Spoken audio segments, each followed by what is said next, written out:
Shalom, irmãos, que o Eterno abençoe a todos.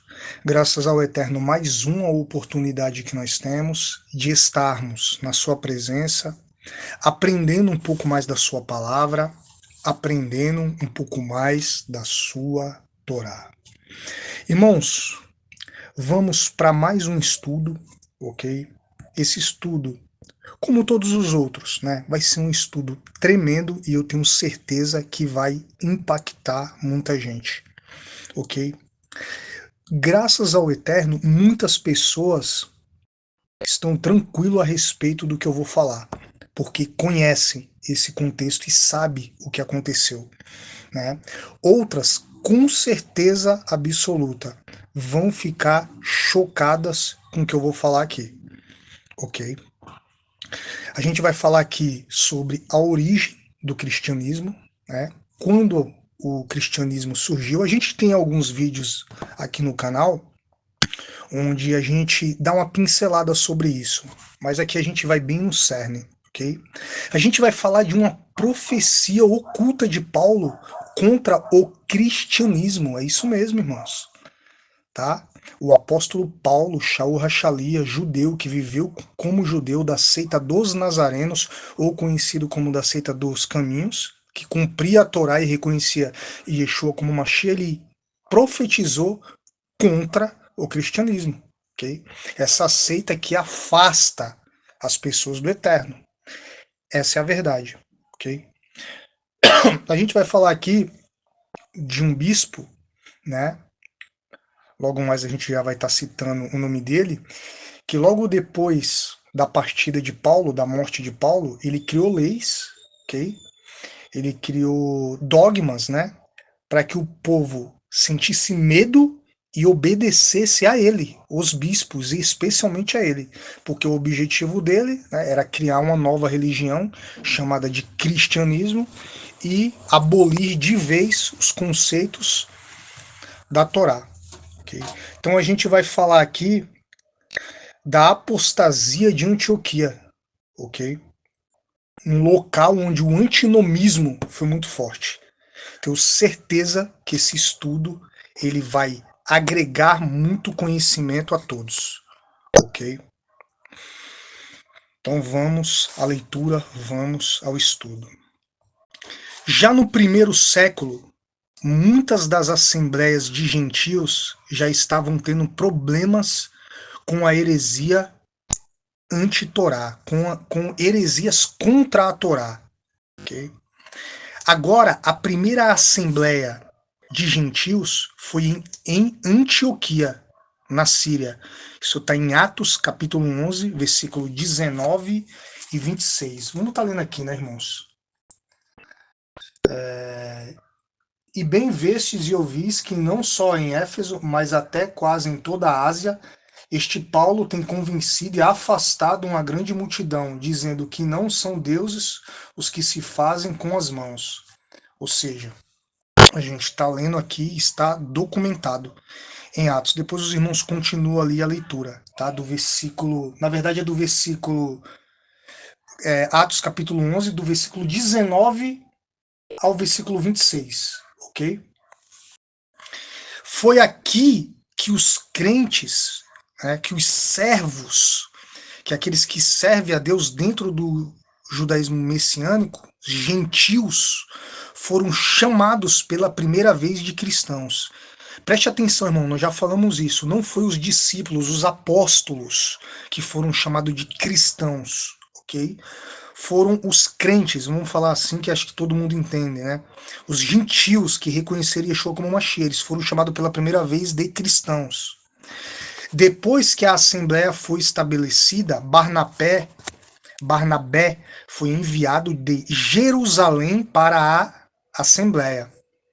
Parece que Barnabé sentiu que precisava de ajuda, porque foi a Tarso buscar Paulo e trazê-lo de volta para Antioquia com ele. Antioquia se tornou o centro inicial do movimento messiânico gentil e se tornou uma espécie de base doméstica. a partir da qual Paulo lançou suas viagens para levar a mensagem às nações. Isso está em Atos capítulo 14, do versículo 21 ao 28. No início, houve um debate levantado em Antioquia sobre se um gentil deveria ou não ser circuncidado para ser salvo. Isso está registrado no livro de Atos, capítulo 15, verso 1.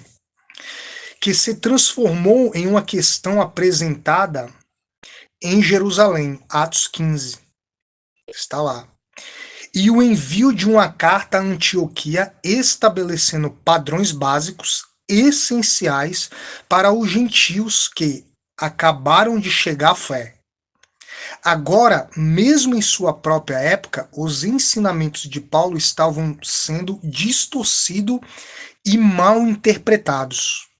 Kefa, Pedro, escreve sobre Paulo que em suas cartas ele fala de coisas nas quais há coisas difíceis de entender, que aqueles que são incultos e instáveis torcem para a sua própria destruição.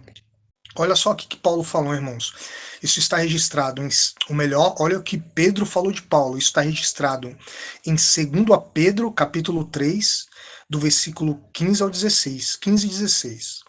O próprio Shaul Hachalia, o próprio Paulo, né, fala de relatos caluniosos, que alguns afirmam que dizemos que podemos fazer o mal e pecar porque não estamos sob a Torá, mas sobre a graça.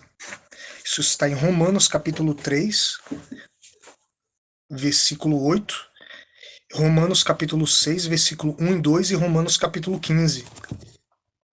Quando ele retornou a Jerusalém, isso está em Atos capítulo 21, ele foi informado de que os judeus de Jerusalém haviam sido informados sobre ele.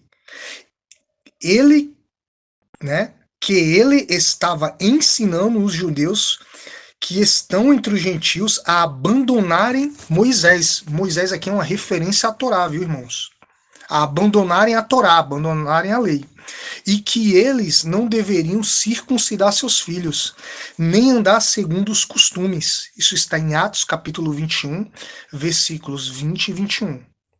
Sem dúvida, esses relatos caluniosos, né, informações errôneas e distorções dos ensinamentos de Paulo vinham em grande parte de Antioquia. Ou seja, tinha alguém ali em Antioquia, né, tentando destruir a reputação de Paulo e anular a Torá, ok? Sua base natal, ok? Desde o início houve indivíduos estáveis em Antioquia distorcendo o ensinamento de Paulo, ok? E odiando cada vez mais a Torá. Paulo também disse aos Efésios em sua última visita a eles: aqui, irmão, eu quero que os irmãos redobrem a atenção, ok? A gente vai ler aqui Atos capítulo 20, versículo 29 e 30, ok? Aqui, irmãos, foi uma profecia de Paulo contra o cristianismo. Só que ninguém nunca percebeu isso. E o Eterno está nos revelando aqui hoje. Vamos ler aqui Atos capítulo 20, versículo 29 e 30. Versículo 29 e 30, isso. Porque eu sei isto, que depois da minha partida, ou seja, depois que eu morrer, entrarão no meio de vós lobos cruéis, que não pouparão ao rebanho, e que de entre vós mesmos se levantarão homens que falarão coisas perversas para atraírem os discípulos após si. Isso aqui é uma profecia, irmãos. Depois os irmãos lêem a continuação, o apóstolo Paulo ele continua, ok? E a gente vai entender de quem Paulo estava falando aqui, né? Paulo, né? Claramente aqui ele está falando da sua morte, né? Após sua morte, líderes começariam a se levantar em seu lugar, o que atrairia as pessoas a seguir a si mesmas e afastá-las da Torá. Ok? Talvez alguns dos mesmos homens que distorceram o ensino de Paulo, ok? no antinomianismo, no antinomismo contra a Torá, um dia se tornassem a liderança.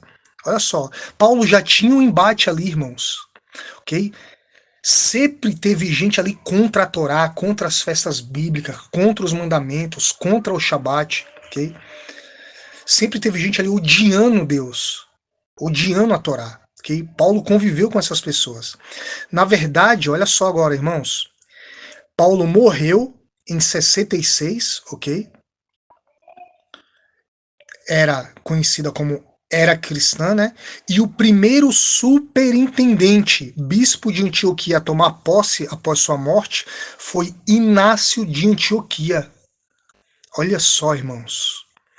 Inácio de Antioquia, ele cumpriu as palavras de Paulo com precisão. Ao assumir o cargo de bispo de Antioquia, Inácio enviou uma série de epístolas a outras assembleias, a outras igrejas, entendeu, irmãos?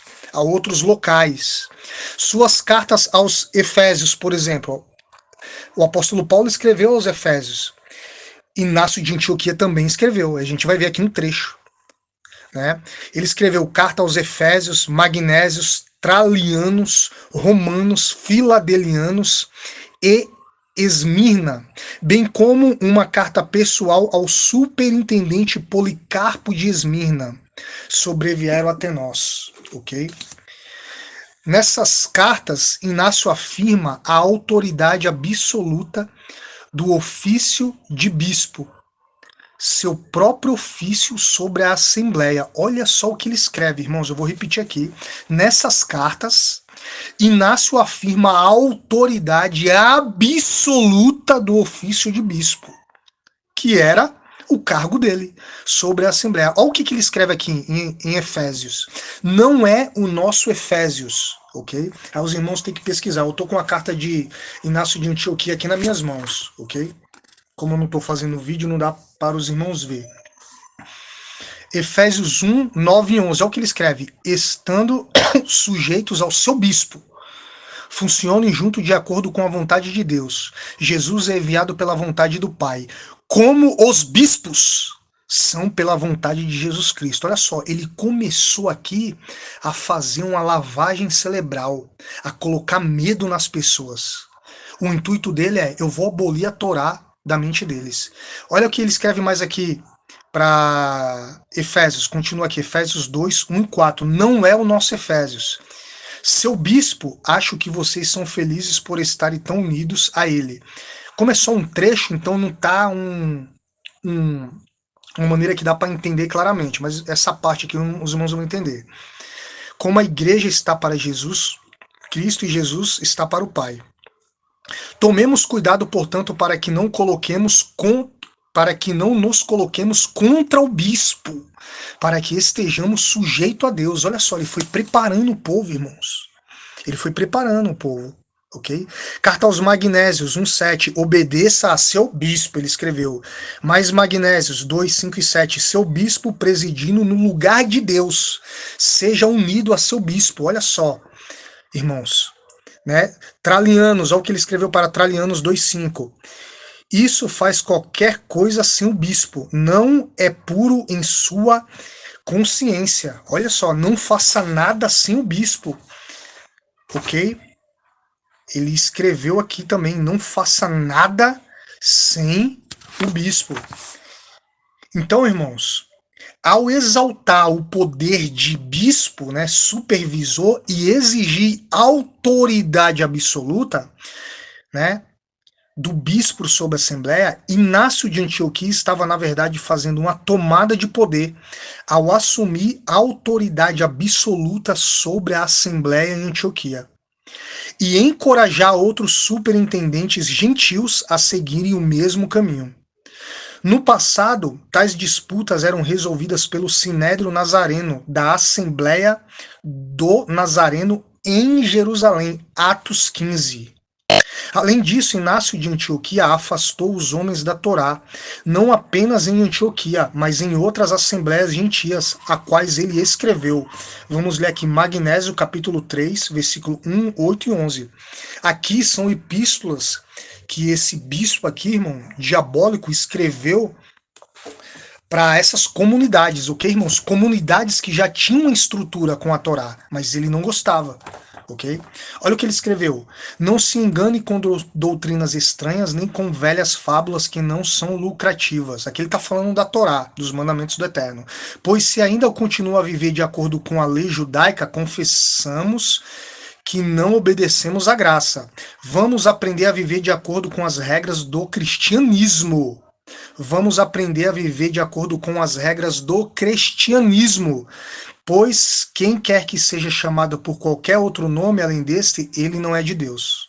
É um absurdo nomear Jesus Cristo e judaizar, pois a religião cristã não abraçou os judeus, mas o judeu o cristão. Magnésios 3, 1, 8 e 11. Okay? É a primeira vez na história que o cristianismo se caracteriza como uma religião nova e diferente do judaísmo, porque, de princípio, irmãos, a religião do Mashiach, né, não que ele tenha estabelecido, mas o que se seguiu depois do Mashiach foi o judaísmo. A religião de Yeshua é o judaísmo. Ele era judeu, ele seguia a Torá. Agora, o que diferenciava? O que diferenciava é que Yeshua era o profetizado na Torá, mas continuava a mesma coisa. O judeu cumpriu os mandamentos. Agora ele passa a reconhecer Yeshua. E agora? Ele continua cumprindo os mandamentos. Só que agora sem o peso dos dogmas, das tradições que eram colocadas acima da Torá. É simples de entender isso, irmãos. Ok? Agora, a profecia de Paulo estava se cumprindo, ok? Em outra oportunidade, ele também falou: mas se alguém vos pregar a lei judaica, não deis ouvido a ele, ok? Essa epístola, provavelmente ele escreveu a Filemon, né? Isso a gente vai encontrar nas cartas de Inácio de Antioquia, tá? Filemon 2, 6, ok? Então a gente está vendo as profecias de Paulo se cumprindo, irmão. Os líderes gentios estavam fazendo com que os homens seguissem a si mesmo e afastando as pessoas da Torá. E isso estava surgindo da primeira assembleia gentia. O resultado foi o nascimento de uma nova religião gentia, que efetivamente se rebelou contra o judaísmo bíblico, o judaísmo que apresentava o Mashiach, o judaísmo que carregava com si os mandamentos do Eterno e o Mashiach judeu, ok? O resultado foi o nascimento de uma nova religião gentia, que efetivamente se rebelou, né, contra o judaísmo baseado na Torá. Uma religião nova, conhecida como cristianismo, que tinha como seu líder e seu criador, que sempre odiou a Torá, Inácio de Antioquia. É isso, irmãos, ok? Eu tenho certeza que esse estudo vai deixar muita gente revoltado. Eu não estou nem aí, é problema seu. Para outros será um divisor de águas. Okay? Estudamos aqui rápido sobre a origem do cristianismo, profecia do apóstolo Paulo oculta, e vimos aqui, né, bispo Inácio de Antioquia, né, o criador do cristianismo, criando leis, dogmas, para fazer o povo temer a ele e se afastar da Torá, se afastar dos mandamentos do Eterno. Ok? Shalom, shalom, irmãos. Que o Eterno abençoe a todos. Fiquemos firmes na Torá, irmãos. Fiquemos firmes na Torá.